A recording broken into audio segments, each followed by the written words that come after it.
Bienvenue sur le plateau de West Industrie, le plateau télévisé où je reçois pendant ces 3 jours de salons industriels ici à Rennes, des chefs d'entreprise, des acteurs économiques pour évoquer les grands sujets qui concernent l'industrie aujourd'hui. On parle de transition environnementale, on parle de transition numérique, on parle de réindustrialisation et on parle d'innovation, bien entendu. Merci Marie-Christine Lancien d'être avec nous. Vous êtes chargée de mission Bretagne au pôle EMC2. Pôle EMC2, c'est un pôle de compétitivité ici en Bretagne qui existe depuis 20 ans. C'est la date de création des premiers pôles de compétitivité. Il est dédié au manufacturing, impulsé historiquement dans les Pays de la Loire par 5 grands industriels. Vous allez nous en dire un tout petit peu plus. Ce pôle de compétitivité, aujourd'hui, c'est quoi et il sert à quoi? Bonjour, merci de m'accueillir. Donc, c'est un pôle de compétitivité européen dans les technologies de fabrication. Donc, impulsé effectivement par 5 grands industriels en région Pays de la Loire: Airbus, Autochâssis International filiale de Renault, Naval Group, Beneteau et Chantiers de l'Atlantique. Donc, il opère ce pôle dans les 2 régions, Pays de la Loire où le siège est historique, est basé, et puis en Bretagne, puisqu'il y a une antenne en région Bretagne qui est portée par l'Institut Maupertuis, ici juste à côté sur le campus de Kerlan, et donc pour accompagner les entreprises industrielles dans le montage de projets d'innovation collaborative. Donc c'est un écosystème qui fédère des acteurs à la fois start-up, TPE, PME, ETI, grandes entreprises, des acteurs académiques, plutôt des centres de recherche, des laboratoires publics, des centres techniques, des structures qui visent à accompagner les entreprises dans leur développement, donc des structures de type chambre de commerce, de type technopole. Voilà, donc cet écosystème fédère 400 membres et voilà, sont là pour échanger et faire émerger des projets d'innovation collaborative. L'innovation collaborative, c'est la raison d'être des pôles de compétitivité. Quand ils avaient été créés il y a 20 ans, c'était l'idée de faire dialoguer entre eux des gens qui ne le faisaient pas forcément avant, notamment les entreprises, les centres de recherche, les universités. 20 ans après, tout ça fonctionne bien et on peut même dire que l'innovation qui fonctionne, c'est l'innovation collective, collaborative. Alors, il y a tout type de projets. Il peut y avoir très bien des projets d'innovation individuels. Je suis une entreprise, je souhaite innover, pas partager. Donc, je vais innover tout seul. L'innovation collaborative vise à mettre en collaboration 2 industriels, puis un laboratoire ou un centre technique. 20 ans après, c'est 2500 projets accompagnés. 2500. Plus de 1000 projets labellisés, qui représentent 2,2 milliards de budget de projet. Et sur ces 2,2 milliards de budget de projet, 50% ont été financés, ont bénéficié de soutien public. Ce qui est effectivement le principe de la labellisation des projets par les pôles de compétitivité, ça permet, ça fait l'effet de levier. Ça permet de lever des fonds, des aides, des subventions de diverses sources publiques. C'est tout le principe. Le label par un pôle de compétitivité vise à défendre le projet face à un parterre, un comité d'industriels, un comité composé d'industriels et d'acteurs académiques qui vont challenger le projet et le rendre plus robuste. Donc, ça le prépare avant une audition finale auprès de BPI-France, auprès de l'ADEME qui intervenait juste avant moi, et donc pour accéder plus facilement au financement public. Ne le garantit pas. Bien sûr. Facilite l'accès au financement public. Je suis chef d'entreprise, voilà, je visite ce salon, voire j'y tiens un stand, j'ai un projet d'innovation. À quelles conditions je me rapproche de vous? Qu'est-ce qui fait que voilà, le pôle de compétitivité va pouvoir m'aider, m'accompagner? Je vais pouvoir m'inscrire dans ce pôle de compétitivité finalement. Alors, c'était un pôle dédié technologie de fabrication, donc comment produire plus propre, mieux demain ensemble, localement. Donc, s'il y a des sujets de performance industrielle, des enjeux de mise au point de nouveaux matériaux, de nouveaux procédés de fabrication, s'il y a des enjeux d'économie à l'échelle un déchet, comment ce déchet pourrait, avec la ressource qui se raréfie, comment est-ce qu'un déchet pourrait être une ressource, des projets d'économie circulaire, venez m'en parler. Je suis là pour ça.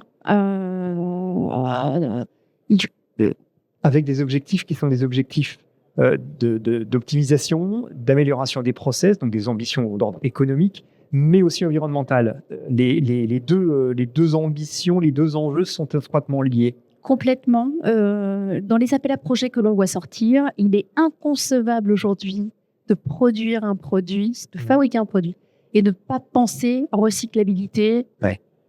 Voilà. Comment est-ce qu'on va toute la chaîne de valeur, je le conçois, je le fabrique, mais je pense aussi à sa fin de vie, finalement. Donc, dans les projets, toute l'analyse de cycle de vie, ça peut être aussi un angle, un lot de travail dans le cadre du projet à réaliser. Tout à fait. On parle ensemble, tous les deux, Marie-Christine Lancien, chargée de mission au pôle EMC2, de financement de l'innovation. Dans un contexte où la ressource publique a tendance à se raréfier, est-ce qu'il reste aujourd'hui des fonds? Est-ce qu'il y a aujourd'hui des moyens injectés dans l'économie pour financer des projets innovants? Est-ce que vous êtes rassurante sur ce sujet ou pas spécialement optimiste? Comment vous voyez évoluer les choses? Alors, les plans de relance durs sont toujours là. Il y a encore de l'argent. Encore annoncé jusqu'à dans 3 ans. Effectivement, on entendait Stéphane Lecointre tout à l'heure de l'ADEME le dire. Oui. Mais il y a moins d'argent. Donc, ça veut dire que les projets devront être meilleurs pour accéder au financement. Donc, ça veut dire qu'il y a une compétition. Plus de sélectivité. Plus de sélectivité au niveau des projets, tout à fait. Donc, les meilleurs. Ouais. Et donc des dossiers plus exigeants aussi, dans le fond comme dans la forme. Exactement. Est-ce qu'on peut faire, alors c'est, j'imagine, impossible, surtout dans le temps imparti, de faire la liste des aides, et ça n'aurait d'ailleurs pas grand intérêt. Est-ce que néanmoins on peut dessiner un panorama un peu global des grandes familles d'aides, des grands sujets qui sont aujourd'hui portés ou qui sont le plus aidés ou qui sont prioritaires? Alors je vais le faire à différentes échelles. À l'échelle d'un territoire comme une région, il y a effectivement des appels à projets pas forcément thématiques. Donc, typiquement, en région Bretagne, il y a un super appel à projet qui s'appelle Innovation collaborative au croisement des filières, qui existe depuis 2016, dont les taux de succès sont plutôt élevés. Une région Bretagne qui met sur la table 4 millions d'euros. Là, c'est la région. Là, c'est que la région de Bretagne. On est sur du croisement de filières, donc ça peut être industrie automobile et numérique, ça peut être santé et numérique, ça peut être agroalimentaire et procédés de fabrication. Donc, la région Bretagne, tous les ans, relance cet appel à projet depuis 2016. C'est 4 millions d'euros de budget et c'est à peu près une dizaine de projets financés par an. Donc, à chaque échelle de région, elles ont leur propre dispositif. Donc, ça, c'est financé à la fois dans le cadre des fonds régionaux, mais également des fonds FEDER de développement régional. Donc, fonds européens. Au niveau national, vous avez BPI France, voilà, qui opère un certain nombre d'appels à projets. Il y avait tout à l'heure l'ADEME également, plutôt sur les enjeux de transition, décarbonation. Voilà, il y a également le CITEF, tout ce qui est dans le domaine du pétrole. Il y a également la DGA, la Direction Générale de l'Armement, sur des sujets autour de la défense, donc des enjeux de souveraineté. Donc ça, c'est plutôt très fort actuellement. Donc à l'échelle par secteur d'activité, on trouve des aides dédiées. Puis il y a cette espèce de super structure ou de super programme France 2030 qui chapeaute là, pour le coup, qui est à transfilière et qui, à partir du moment où on fait de l'économie et de l'environnement en même temps, on peut intervenir de façon importante. Exactement. Donc là-dedans, il y a un certain nombre d'appels à projets, effectivement. Donc là, en ce moment, je travaille sur un appel à projet offre de robots et solutions à machines d'excellence, donc dont les dépôts est à faire pour le 4 juin prochain. Et donc, il faut accompagner les projets à être vraiment les meilleurs pour qu'ils soient sélectionnés ensuite. Il y a une multitude de projets, une multitude d'organisations qui dispensent des aides.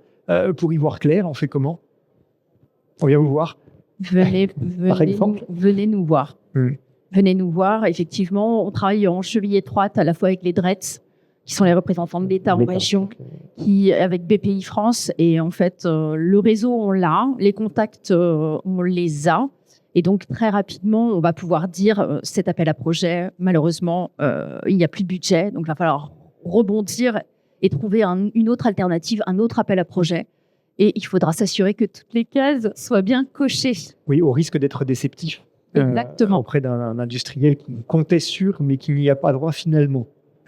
Est-ce qu'on peut donner des exemples, Marie-Christine Lancière, parce que j'aime bien étayer nos propos sur ce plateau avec des exemples concrets d'entreprises de cette région que vous avez accompagnées ou voilà, qui vous paraissent intéressantes dans leur démarche et dans leurs résultats? Alors, je pense à un projet Solid Sail, qui est un projet qui est impulsé par les Chantiers de l'Atlantique, qui depuis 10 ans travaille sur la propulsion vélique, qui embarque donc des acteurs bretons, donc Multiplast à Vannes, GC Design, donc qui est un bureau d'études plutôt dans tout ce qui est simulation, et l'ENSTA Bretagne, tout ce qui est enjeu caractérisation des matériaux.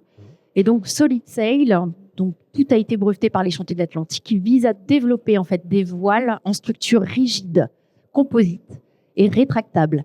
Donc ce sont des voiles, donc c'était à l'échelle d'un pilote, à l'échelle de Solid Sail, c'était pas encore à l'échelle 1. Donc ces voiles, une fois déployées, elles font 1500 mètres carrés d'envergure, et elles vont devoir venir se fixer sur des mâts triple XL, donc de plus de 7 mètres de haut. Donc là, on est vraiment sur des chantiers de l'Atlantique qui s'inscrivent sur des projets de cargo du futur décarbonés, donc qui embarquent effectivement des mâts énormes, avec des voiles énormes. Voilà. Et donc, c'est plus de 10 ans de travaux de recherche et développement. Donc, ils embarquent effectivement des acteurs en Bretagne avec qui ils travaillent depuis très, très longtemps. Ils ont créé une société commune dans la continuité du projet. Donc, ils ont embarqué dans une société commune Chantier de l'Atlantique, Multiplast, SMM, Lorima, Havel Robotics, et j'en oublie malheureusement, pour créer une société commune qui s'appelle la Mast Factory, dont l'usine est en train de s'achever, d'installer. Donc, c'est plus de 4000 mètres carrés pour produire ces futurs mâts du futur.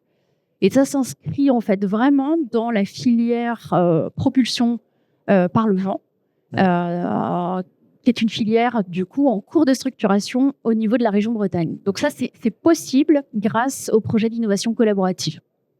Voilà un exemple. Un exemple très intéressant, effectivement, comme quoi l'innovation nous fait revenir sur de vieilles méthodes, de vieilles solutions, mais qu'on peut évidemment doper, décupler avec les matériaux d'aujourd'hui et la recherche d'aujourd'hui.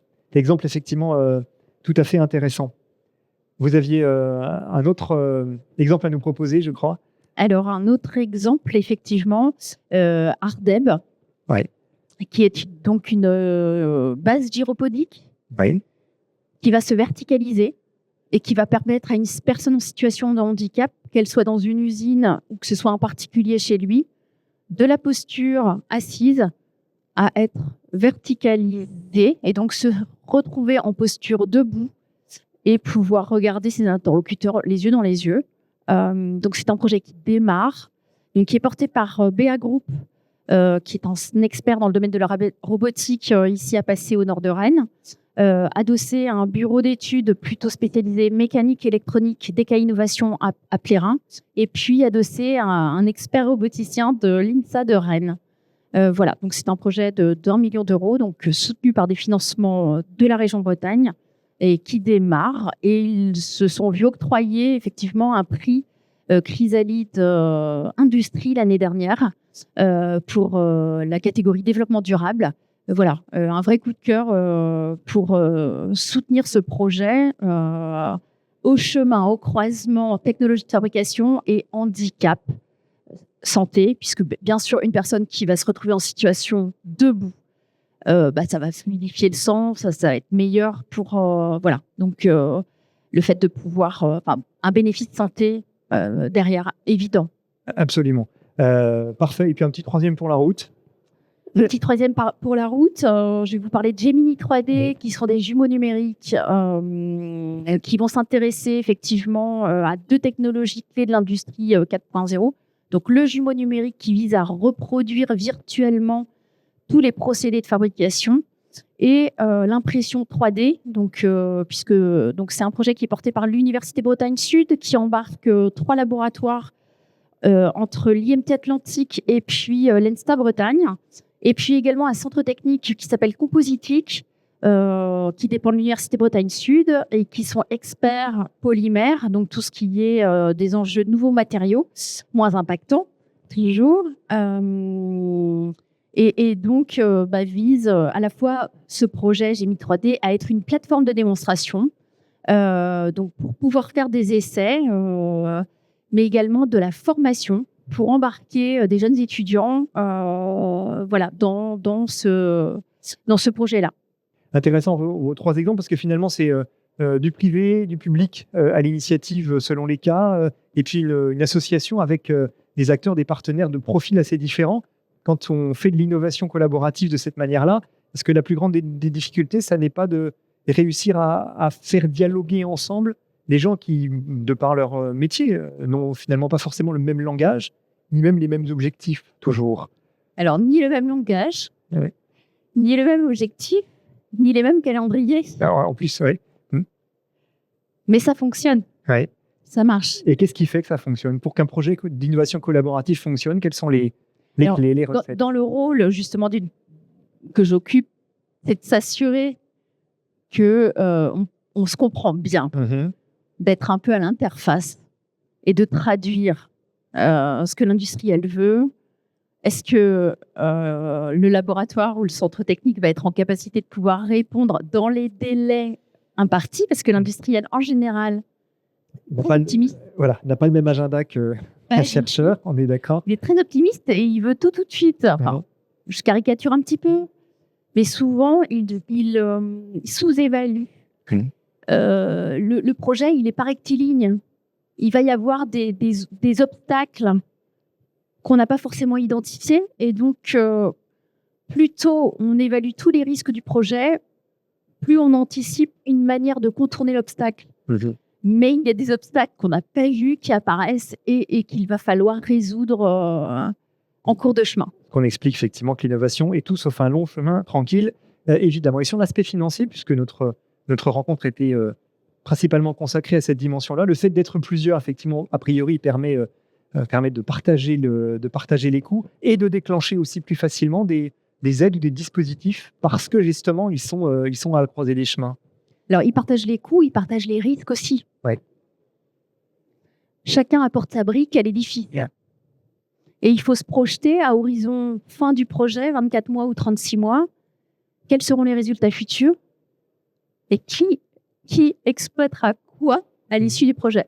Et ça, plus c'est anticipé, plus les discussions ont eu lieu, plus cela va être clair à rédiger dans un accord de consortium. Tout sera régi, bien sûr, dans un accord cadre qui dira l'entreprise A apporte tel logiciel ou tel brevet. Se projeter sur les résultats futurs issus du projet. Est-ce qu'il y aura des potentiels brevets à venir? Qui sera inventeur?